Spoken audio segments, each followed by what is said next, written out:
So அரசியல் என்பது சேவை, அரசியல்வாதி என்பவர் சேவகர், சோசியல் சர்வீசர். ஆக அரசியலுக்கு வருபவர் ஒரு சோசியல் சர்வீசராக இருக்க வேண்டும்.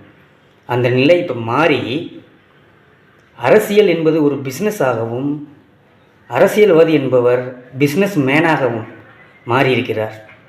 இந்த மாற்றம் நல்லதா? கிடையவே கிடையாது. இந்த மாற்றம் ஒரு செல்ஃபிஸ்டை உருவாக்கும், ஒரு சோசலிசத்தை உருவாக்காது. மாறாக பாசிசத்தை உருவாக்கும். த கிரியேட்டர் ஆன் ஃபேசிசத்தை உற்பத்தி செய்யக்கூடிய அரசியல் தான் இன்று நடைபெற்று கொண்டிருக்கிறது. ஒரு பஞ்சாயத்து தலைவர் காரில் தான் போகணும்னு ஆசைப்படுறாரு. ஏன்? இதுக்கு முன்னாடி உள்ளவங்க அப்படி மாற்றிட்டாங்க. காரில் போனால் தான் மரியாதை என்று விரும்புகிறார்கள். ஸோ இந்த அரசியல் நிலை மாறணும். மக்களே அரசியலுக்கு வாங்க அப்படின்னு சொல்லும்போது அந்த காலத்துல எல்லாம் படிக்காதவர்கள்லாம் முன்னுக்கு வந்தாங்களாம். அப்போ நாடு நல்லா இருந்தது. படித்தவர்களெல்லாம் படிக்காத மேதைகளாக பேசினார்கள். அதை படித்தவர்களெல்லாம் மேடை கூட்டங்களில் உட்கார்ந்து கேட்டு ரசித்தார்கள், அதன்படி நடந்தார்கள். நல்லபடியாக இருந்துச்சு அரசியல் முறை. ஆனால் இப்போ அரசியலுக்கு வாங்க அப்படின்னா படித்தவர்கள் தான் முன்னாடி நிற்கிறாங்க. எதற்கு? பிஸ்னஸ் செய்வதற்கு. ஒரு பஞ்சாயத்து தலைவர் குறைஞ்சது 10 லட்ச ரூபா செலவு பண்ணுறாரு. எதுக்கு? திருப்பி 1 கோடி ரூபாய் சம்பாதிப்பதற்காக. செலவு செய்து நடைபெறுகிற தேர்தல் எதற்கு? செலவு செய்த பணத்தை திரும்ப பெற, அவ்வளவுதான். It is easy. இதுதான் இந்த பொலிட்டிக்கலாக மாறியிருக்கிறது. இந்த நிலை மாற வேண்டும். அப்போதுதான் ஒரு பாசிசம் அல்லாத ஒரு சோசலிசம் நிறைந்த ஒரு அரசியலை உருவாக்க முடியும். ஒரு கவுன்சிலர் 5 ஆண்டுகளில் கோடிக்கணக்கில் சொத்து சேர்க்கிறார். எப்படி? So political is a business, politician is a business man. So இந்த நிலை மாறணும்.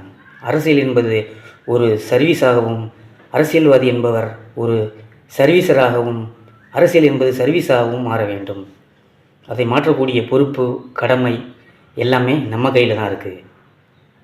யார் பணம் தந்தாலும் வாங்க மறுக்க வேண்டும்.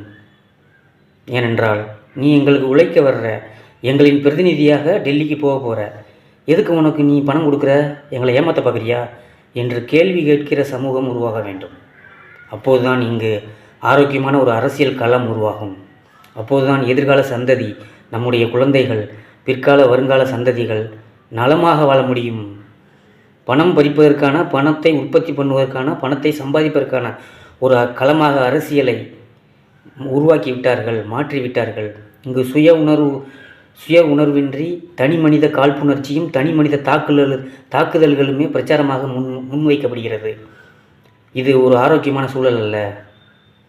இது நாசிசம், பாசிசத்துக்கு வழிவகுக்கும். அதிபர் ஆட்சி முறையை கொண்டு வந்து சேர்க்கும். அதற்குத்தான் இன்றைய நடுவண் அரசு போராடி கொண்டிருக்கிறது.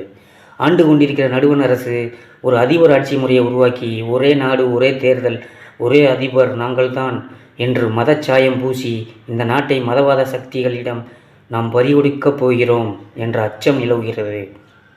இந்தியா ஒரு பன்முகத்தன்மை கொண்ட நாடு என்ற ஒரு பிம்பம், பன்முகத்தன்மையோடு எல்லா மக்களையும் அரவணைக்கிற ஒரு அரசியல் கான்ஸ்டிடியூஷன் எல்லாம் மாறப்போகிறது.